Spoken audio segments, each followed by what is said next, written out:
Jai Swaminarayan. Om Namo Narayanaya. Namaste. We're working with the Brihadaranyaka Upanishad. Today we are in part 1, starting section 5.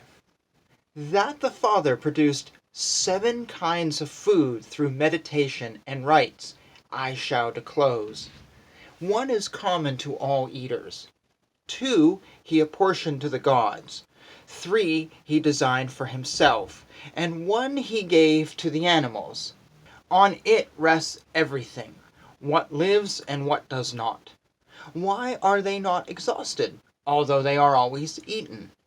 He who knows this cause of their preeminence eats food with preeminence. He attains identity with the gods and lives on. These are the verses. That Father produced 7 kinds of food through meditation and rites means that the Father indeed produced them through meditation and rites. 1 is common to all eaters means this food that is eaten is the common food of all eaters. He who adores and monopolizes this food is never free from evil, for this is general food. 2 he apportioned to the gods means making oblations in the fire and offering presents otherwise to the gods. Therefore people perform both these. Some, however, say that 2 are the new and full moon sacrifices. Therefore one should not be engrossed with sacrifices for material ends. 1 he gave to the animals means it is milk. For men and animals first live on milk alone.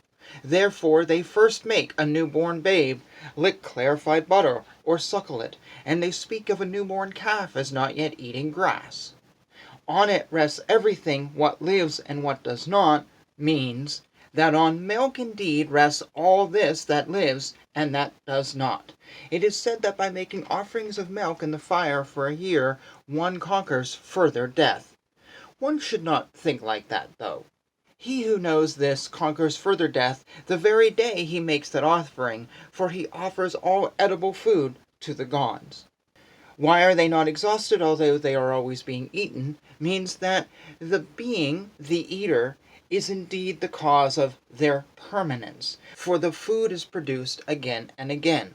He who knows this cause of their permanence means that the being, the eater, is indeed the cause of their permanence, for he produces this food through his meditation for the time being and rites. If he does not do this, it will be exhausted. He eats food with preeminence means just that, pre-eminently. And then he attains the gods and lives on is just a eulogy to end it. 3 he designed for himself means the mind, the organ of speech, and the vital force. These he designed for himself. For they say, I was absent-minded but did not see it. I was absent-minded but did not hear it, etc., etc. It is through the mind that one sees and hears. Desires, resolve, doubt, faith, want of faith, steadiness, unsteadiness, shame, intelligence, and fear, all these are but the mind. Even if one is touched from behind, one knows it through the mind. Therefore the mind exists, and any kind of sound is but the organ of speech, for it serves to determine a thing, but it cannot itself be revealed. Prana, apana, vyana, udana, samana, and ana, all these are but vital forces. This body is identified with these, with the organ of speech, the mind, and the vital force.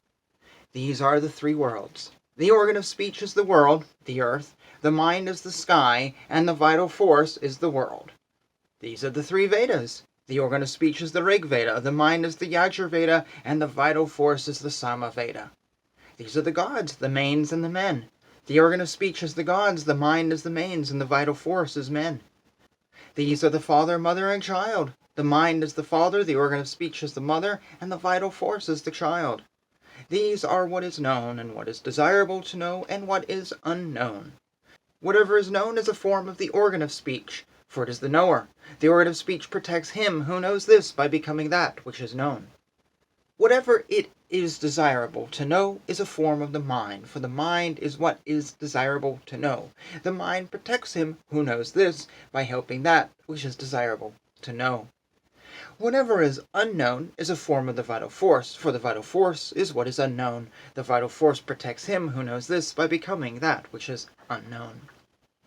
The earth is the body of the organ of speech, and this fire is its luminous organ. And as far as the organ of speech extends, so extends the earth, and so does this fire. Heaven is the body of the mind, and the sun is its luminous organ. And as far as the mind extends, so far extends heaven, and so far does that sun. The two were united, and from that vital force emanated. It is the Supreme Lord. It is without rival. A second being is indeed a rival. He who knows it as such has no rival. Water is the body of this vital force, and that moon is its luminous organ. And as far as the vital force extends, so far extends the water, and so far does that moon. These are all equal and all infinite. He who meditates upon these as finite wins a finite world, but he who meditates upon these as infinite wins an infinite world. This Prajapati has 16 digits and is represented by the year. The nights and days are 15 digits, and the constant one is the 16th. He, as the moon, is filled as well as wasted by the nights and days. Through this 16th, he permeates all these living beings on the new moon night and rises the next morning. Therefore, on this night, one should not take the life of living beings, not even of a chameleon, in adoration of this deity alone. That Prajapati who has 16 digits and is represented by the year is indeed this man who knows the above. Wealth constitutes his 15 digits, and the body the 16th digit. He is filled as well as wasted by wealth. This body stands for a knave, and wealth is the fellow. Therefore, if a man loses everything, but he himself lives, people say that he has only lost his outfit. There are indeed 3 worlds, the world of men, the world of manes, and the world of gods. This world of men is to be won through the sun alone, and by no other right. The world of manes through rites, and the world of gods through meditation. The world of the gods is the best of the worlds, therefore they praise meditation. Now, therefore in trusting, when a man thinks he will die, he says to his son, "You are Brahman, you are the sacrifice, and you are the world."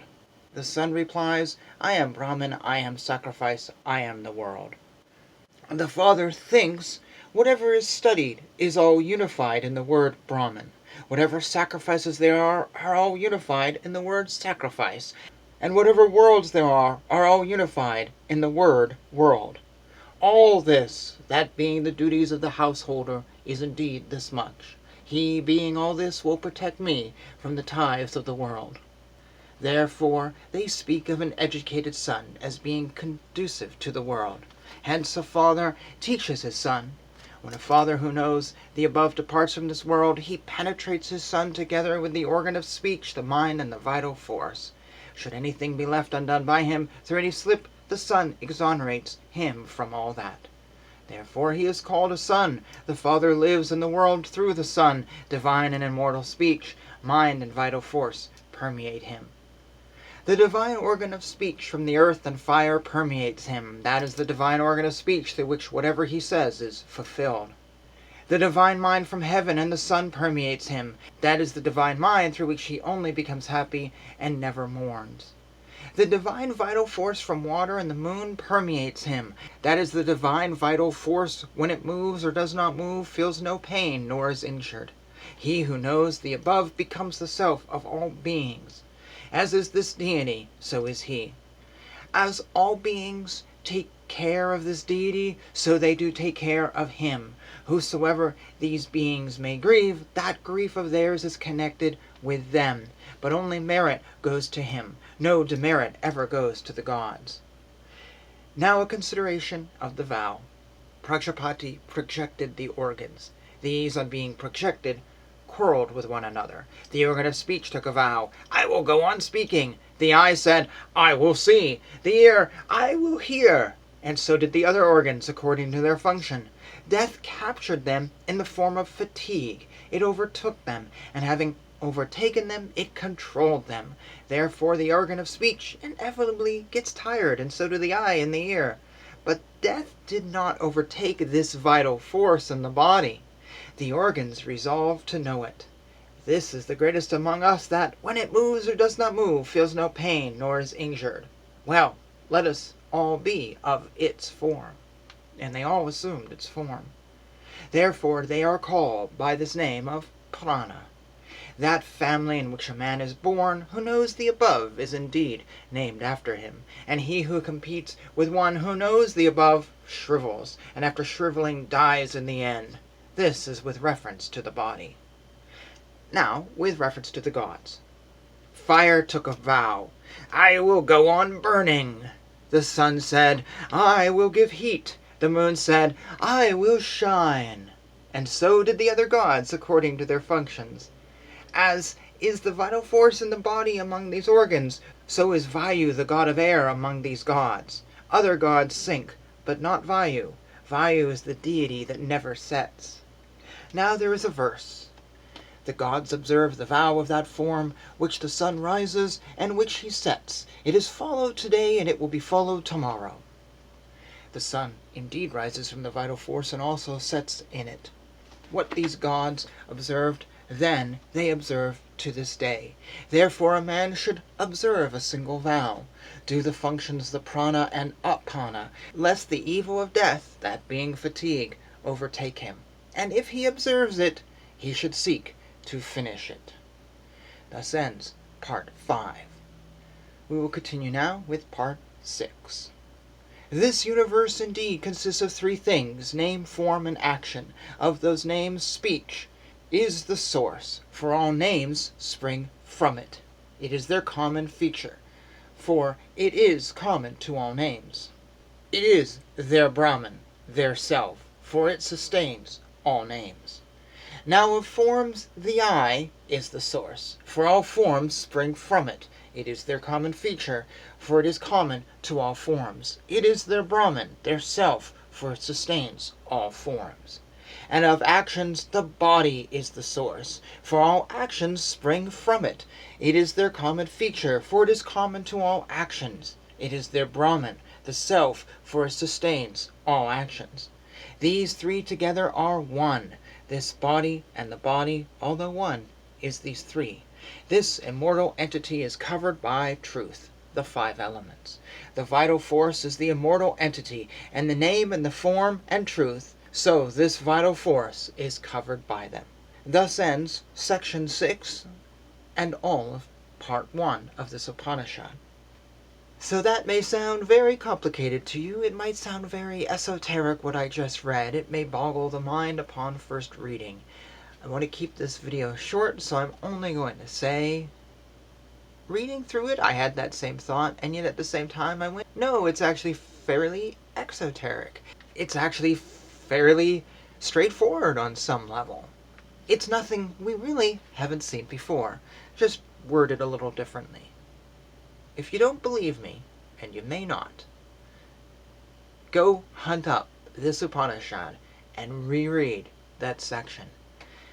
I know when you're hearing it here, and it may not come through so clearly, and some of the sentences are a little odd and whatever, so part of the interpretation that you're having may be just in the hearing of this. Some things are easier read alone than heard. And I'm just going to say thank you for watching. Next time we'll pick up Part 2 of this Upanishad. And Jai Shri Krishna, Jai Shri Swaminarayan, Hare Krishna, Krishna Krishna, Hare Hare, Hare Rama, Rama Rama, Hare Hare.